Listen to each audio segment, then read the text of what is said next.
it's Nicole and welcome back to my channel. In today's video, I'm going to be doing a care collaboration on the Oncidium Twinkle orchid.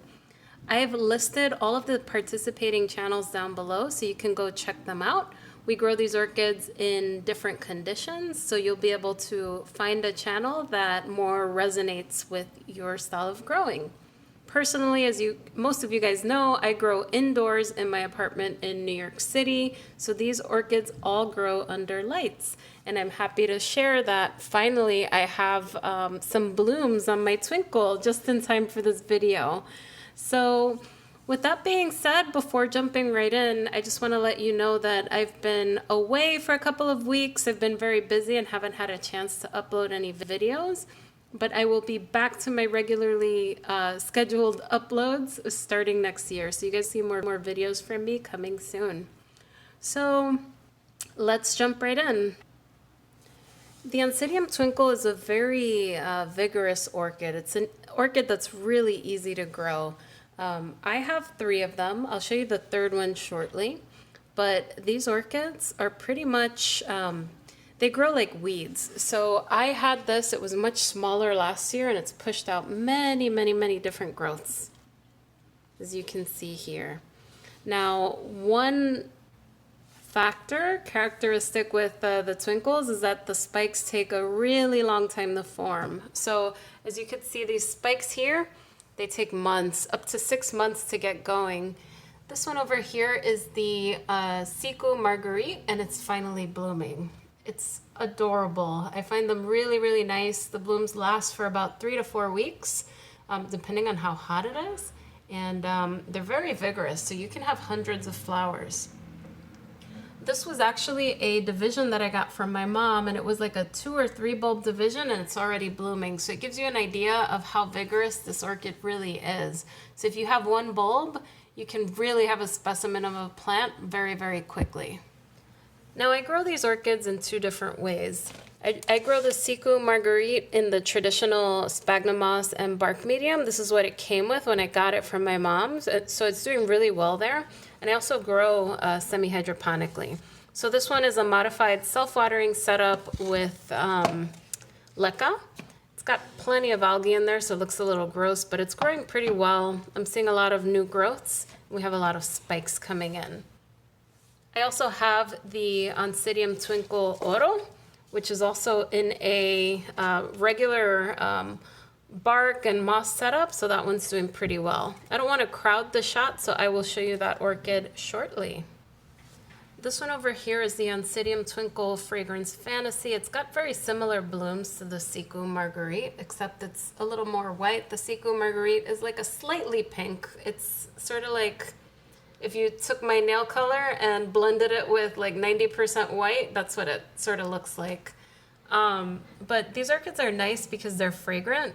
They take forever to spike. They'll tend to spike in a big flush like this once per year, but I've gotten random spikes through the year. So I won't get a show like this every year where I have like 10 different spikes, but I'll get like a rogue spike, which is kind of nice. So you won't get the majority of your blooms until sort of the end of winter, which is the in New York City where I normally see these blooms. So sort of you'll start seeing the spikes start to form in the beginning of fall, and then as winter begins, you'll start seeing these open up.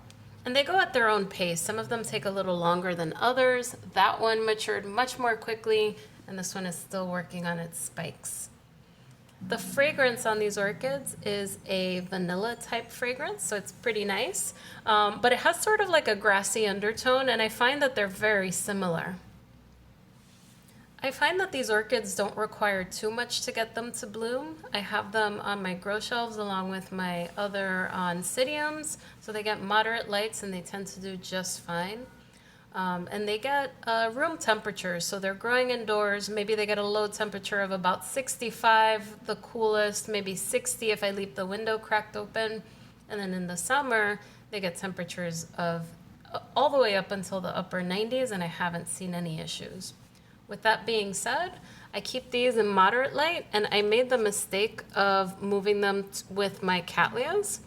And you'll see that these leaves can burn very quickly. So I had to move this orchid away because I started noticing spotting on them. So you don't want to give this orchid too much light or it'll start to burn. I'm going to show you the Oncidium Twinkle Oro so you can see a little bit more of why I keep it away. So this one's a really good one. It's very beautiful, but if you give it too much light, the leaves will turn yellow on you, or they'll get this sort of spotting and it'll start dying back. So I try not to give it too much light. So keep it away, in my opinion, from Cattleya level lights or you'll have issues with the leaves.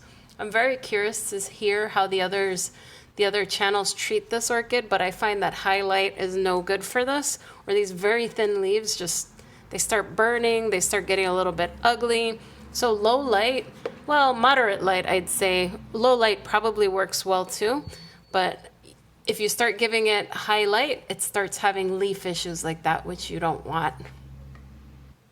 So this Twinkle Oro, it had 14 spikes last year. This year it has 10. It's still pushing out new spikes. It's moving a little slower than the other two, but I'm looking forward to seeing what it looks like this year. And this orchid actually bloomed for me in the spring. It just threw out one spike. So it was a nice little rogue spike, which was really nice to see because I wasn't expecting it. When I water this orchid, it is getting a wet-dry cycle. So I water it depending on my conditions. In the summer, I'm basically watering every day because it can get into the 90s in my grow temperatures, rather in my grow space. But I probably water this maybe once to twice a week in the winter. It's dry before watering when I generally do it. And then for my orchid in the semi-hydroponic setup, this one is constantly moist, so it's in a reservoir of water. The Leca just wicks it up, and I'm not having any issues. This has been in this setup for about a year, and so far I'm not noticing any dieback. I'm curious to hear other channels, how they're growing this orchid, because I've seen a lot of people mount this orchid and say that it's prone to rot. I haven't noticed that issue yet. I'm noticing new growths coming in. I'm noticing that it's spiking. So I'm curious long-term how this performs. But 1 year in, so far so good. We're seeing new growths and nothing is dying. So I'll adjust accordingly if things do die off. With that said, some leaves did die off because of the putting it next to the Cattleya. So this one in particular came off and the side leaves came off. But so far the roots, I believe, are just fine just because these new growths continue to come in and they're not dying off on me. Overall, I find these orchids incredibly vigorous and rewarding. The Siku Marguerite was a very small division and it's blooming immediately after getting it. So that's a testament to how vigorous this orchid is. If you get one of these, they will double in size on you pretty quickly. When they bloom, they don't just give you one bloom, they tend to bloom from both sides of the bulb. This is a very rewarding orchid and I think most growers will have success with this one. Anyway guys, if you like this video, don't forget to give it a thumbs up and subscribe for more orchid content. I will see you guys soon with new videos. Take care everyone. Bye.